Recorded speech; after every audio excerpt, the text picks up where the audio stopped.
दोस्तों, आज हम आपको लेकर जा रहे हैं एक ऐसे देश की सैर पर जिसके बारे में आप में से बहुत सारे लोगों ने कभी सुना ही नहीं होगा।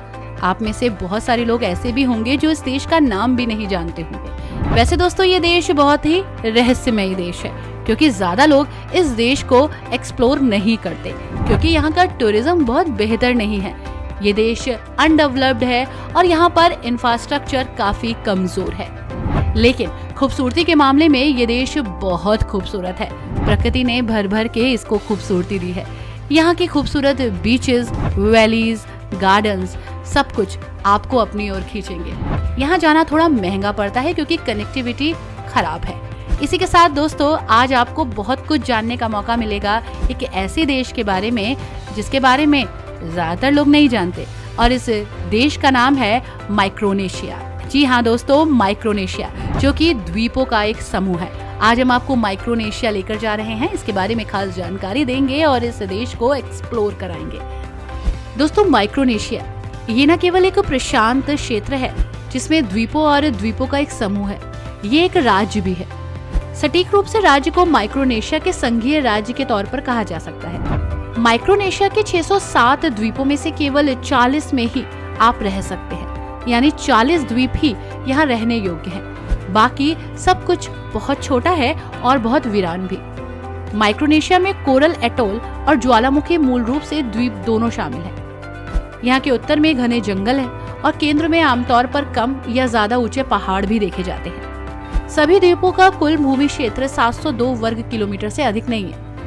माइक्रोनेशिया की ऑफिशियल भाषा अंग्रेजी है, लेकिन स्थानीय लोगों की बोलियां यहाँ पर आम देखी जाती हैं। अगर हम करेंसी की बात करें तो ऑफिशियल माइक्रोनेशिया करेंसी अमेरिकी डॉलर है। इस देश के पास अपना कोई पैसा नहीं है। 600 से अधिक द्वीपों में से केवल 65 स्थायी रूप से बसे हुए हैं जहाँ लोग रहते हैं। माइक्रोनेशिया की अनूठी जगहों में से एक केंद्र में एक छेद वाला विशाल पत्थर भी आपको देखने को मिलेगा, जो कभी यहाँ पैसे के रूप में उपयोग किया जाता था। जी हाँ, इस पत्थर में एक छेद होता था और उसे पैसों के रूप में चलाया जाता था। माइक्रोनेशिया अन्य देशों से दूर होने के कारण उनके साथ एक एक्टिव बिजनेस नहीं कर पाता है। माइक्रोनेशिया का बजट काफी हद तक संयुक्त राज्य अमेरिका से एक हेल्प के तौर पर सामने आता है। पूरे वर्ष माइक्रोनेशिया द्वीपों पर तापमान व्यवहारिक रूप से नहीं बदलता है। औसतन ये देश हर साल 25 तूफान की चपेट में भी आता है। माइक्रोनेशिया प्रशासनिक रूप से 4 राज्यों में विभाजित है। ये देश वो है जो इस देश के ध्वज पर 4 सितारे के रूप में नजर आते हैं। दोस्तों, माइक्रोनेशिया में आपराधिक खतरे का स्तर 0 हो जाता है।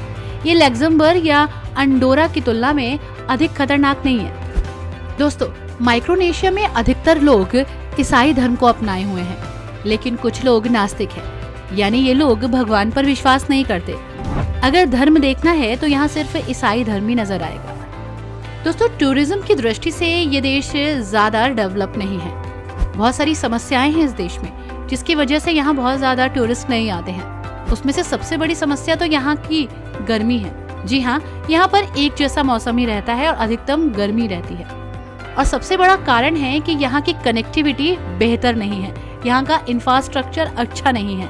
यहाँ की उड़ानें काफी महंगी पड़ती है और इजीली आप इस जगह पर पहुंच भी नहीं सकते। एक बात जानकर आपको हैरानी होगी दोस्तों, इस देश में हर साल लोग अपने नाम बदलते हैं। यहाँ के लोगों का मानना है और कहना भी है कि बुरी आत्माओं को भ्रमित करने के लिए अपना नाम बदलना बहुत जरूरी है। दोस्तों, इस देश के पास एम्प्लॉयमेंट के बहुत ज्यादा साधन नहीं है। यहाँ पर ज्यादातर लोग मछली पकड़ के ही अपना रोजगार प्राप्त करते हैं और इसके बाद अमेरिका इन लोगों को हेल्प करता है और इनको पैसा मुहैया कराता है। आपको बता दें कि सुविधाओं की कमी होने की वजह से और परिवहन के साधन न होने के कारण यहाँ पर डेवलपमेंट बहुत मुश्किल हो गया है। दोस्तों, जैसे मैंने आपको पहले भी बताया था कि 4 राज्यों से मिलकर ये देश बना है।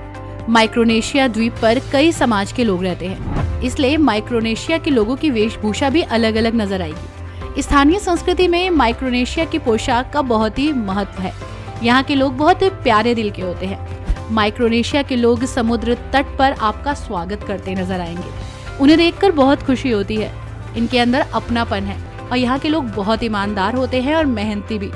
लेकिन दोस्तों, इस देश के बीचेस, यहाँ के स्वादिष्ट समुद्री खाने और खासकर नॉन वेजिटेरियन इस देश को बहुत ही खास बना देते हैं। इसी के साथ यहाँ आने वाले लोग इस देश के खाने को कभी भी नहीं भूल पाते। खूबसूरती के मामले में प्रकृति ने इसे बहुत कुछ दिया है।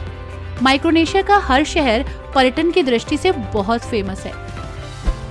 दोस्तों, इस देश में पर्यटक खूबसूरती को निहारने आते हैं। यहाँ का चैमोनिंग गुआन बेहद ही खूबसूरत है। डेडोडो का पड़ोसी चैमोनिंग टुमोन खाड़ी पर स्थित है और अपने सफेद रेत वाले समुद्र तटों के लिए पहचाना और जाना जाता है।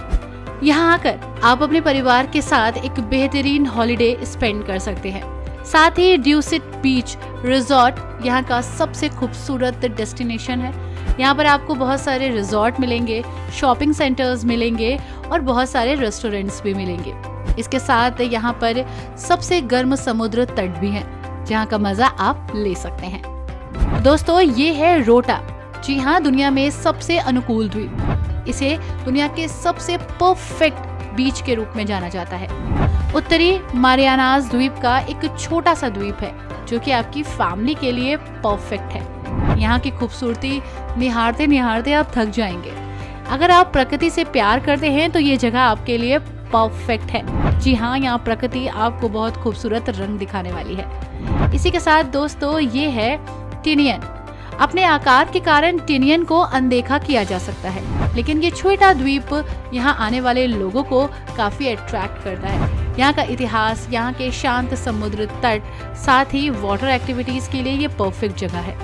टिनियन की यात्रा करने वाले लोग इसे कभी नहीं भूल पाते। यहाँ पर आप स्कूबा ड्राइविंग कर सकते हैं, वाटर एक्टिविटीज कर सकते हैं, मूंगा चट्टानों पर चढ़ सकते हैं, जहाजों में घूम सकते हैं, साथ ही समुद्र की गहराई का पता भी लगा सकते हैं।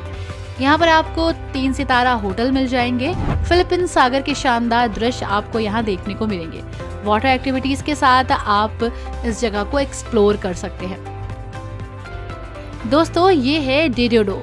डेडोडो गुआन का सबसे अधिक आबादी वाला गांव है। यहाँ पर आपको वो सुकून मिलेगा जो आपको शहर की भागदौड़ में कभी नहीं मिल सकता।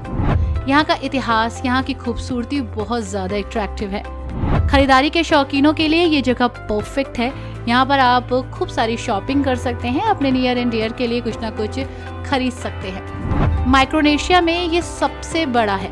जी हाँ दोस्तों, इसी के साथ यहाँ पर आपको बीचेस मिलेंगे, रेस्टोरेंट्स मिलेंगे, स्पा सेंटर्स मिलेंगे, रिजॉर्ट्स मिलेंगे और भी बहुत कुछ मिलेगा।